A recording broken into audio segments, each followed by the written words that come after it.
we go on to Kaduna, Nigeria. Governor Nasir El-Rufai, who has insisted that I call him by his first name.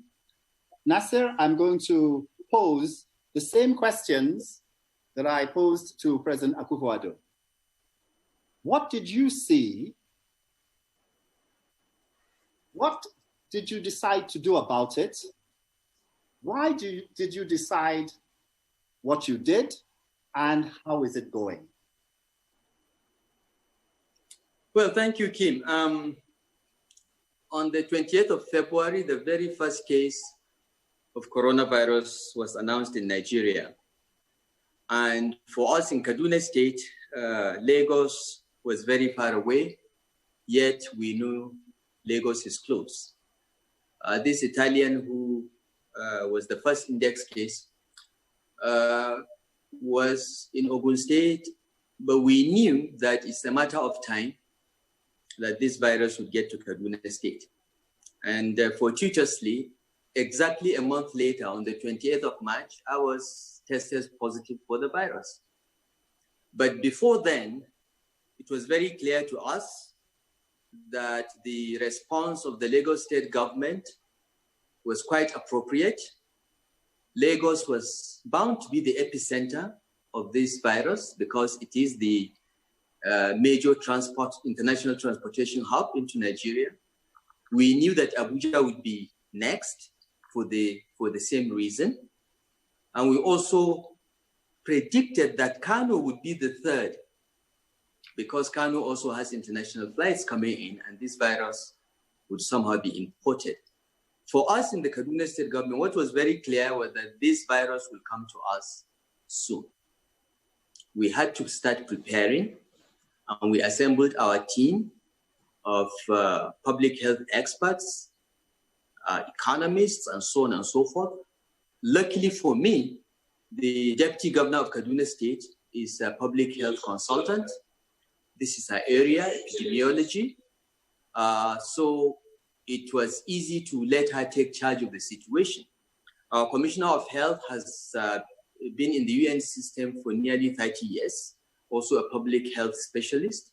So we had two ladies that were knowledgeable in this subject and had been involved in the work against Ebola and Lassa fever. And they sufficiently scared all of us in the government of Kaduna State to take extraordinary measures. Now, what is clear to us, even then, is that there is a lot of information, policy, and data absence about this virus. Everyone is guessing. Nobody really knows for sure what to do. We decided that the best thing to do, as far as the Kaduna State government is concerned, is to take extreme measures. So we're the first state to lock down. We locked down on the 25th of March. And we knew that if we could prevent people from Abuja and Lagos from coming into Kaduna, we had a very good chance of slowing down the entry and the spread of the virus. Because we knew from day one that our public health system was incapable of dealing with the deluge of cases. So it was in our own interest to take steps to ensure that the cases, when they come, will be few and far between. So our initial strategy from day one was to keep it out, delay it, and if it comes, in small numbers that we could manage. That's one. Secondly,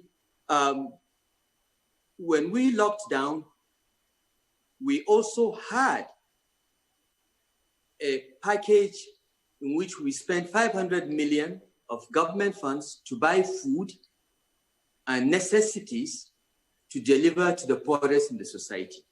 Because we have an economy in which 60% of our GDP is from the informal sector. Most of the people that are employed in Kaduna State operate in the informal sector, and locking down means they would not have any steady income. So we had to intervene as a government, go into a contingency fund, and literally buy rice, Indomie, and so on, and deliver to households. We were not able to cover the entire state. We took 9 urban and peri-urban local governments and did that. And we knew that that would be the first problem. How do you get the poorest and the most vulnerable to have food during this period? So we implemented that.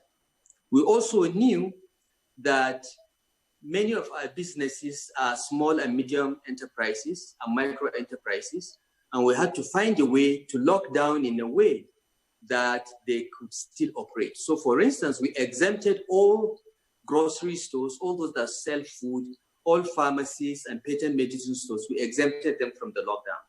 That enabled some components of the informal sector to continue to operate. We also realized that unless we did something about our schools, about education, many of our children will be left behind. Now, Kaduna State is a poor state. It doesn't have 3G penetration all over. So the question of doing online classes was not something that would work across the state. So we came up with an idea to have lessons for our SS3 students who will be taking WAEC and NECO sometime this year using the radio. So education now for SS3 is using the radio, and we're working on developing similar programs for our primary and secondary schools. So how has this been so far? We've just extended the lockdown by another 30 days. Our initial lockdown was for 30 days. We extended it by another 30 days. I was the first case on the 20th of March. I became the first person to be infected with coronavirus. I got it from Abuja. I infected 4 other people. And since then, the numbers have increased slightly, not as fast as other states because of the extraordinary steps we took to contain the entry and the spread of the virus. Some of our neighbors, unfortunately, have not taken such steps. So we are now at great risk from what is happening in Kano and Katsina. And indeed, last week we took 148 Almajiris from Kano. And when we took them, we put them in an isolation center, tested them, and some were positive. 5 out of 8 that had symptoms were positive. By this morning, another 16 out of 40 picked at random were positive. So the Almajiris from Kano have brought in 21 new infections into Kaduna. So we are putting them in an isolation center and dealing with it. It's been difficult. We've been able to get a large proportion of the informal sector still operating. The enforcement has been quite difficult. Compliance has been uneven, but we feel that it is better we get 50% success than to allow 0% social distancing and so on and so forth. So we've been fairly successful, I would say, in getting the informal part of the economy going. We've used the opportunity to encourage the startup of new businesses, delivery businesses, for instance, that will deliver food to people's homes so that they don't have to go to the market. We've taken a decision now to close down all our markets and open temporary markets so that in neighborhoods, so that people will not have to travel long distances. So it is a very difficult decision because you have to balance life, livelihood, and liberty.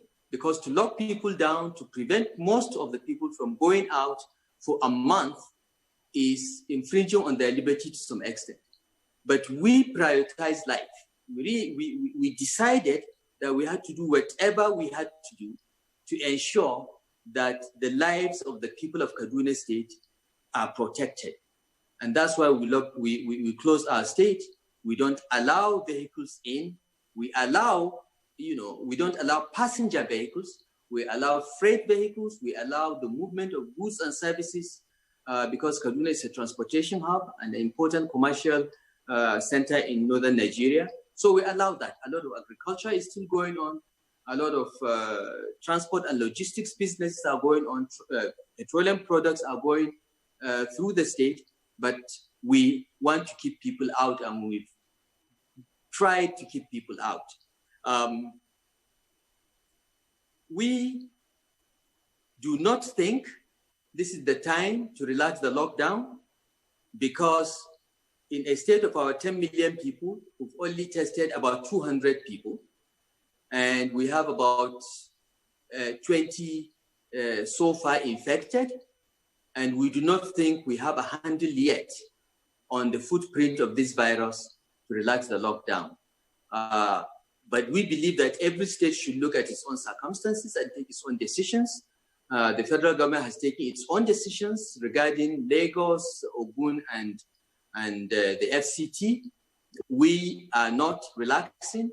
We intend to keep this. It will cost us, and this is why the state government, public servants, and political appointees have all contributed money from their salaries so that we can buy more food and necessities and distribute to the poorest and the most vulnerable. Our first round of distribution relied on communities identifying those that are the poorest. But this second round, we'll be able to get data from telecoms companies, and I want to thank and appreciate the Minister of Communication and Digital Economy that made this possible, and the Executive Vice Chairman of the NCC. We have data now in Kaduna State of all people that have phones that spend less than 100 naira or less than 200 naira or 300 naira a month on their recharge, which means they are poor.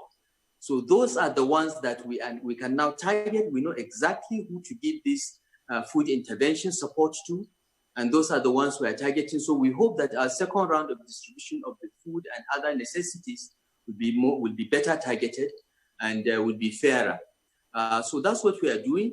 It is difficult to make these policy choices, and nobody is sure about what is right or what is wrong. But what we knew from day one for sure, maybe because my two top advisors are both doctors, is that we'll prioritize the protection of lives. We must do whatever we can to ensure that people of Kaduna State are protected from this virus. And whatever it takes, we'll do it and apologize after.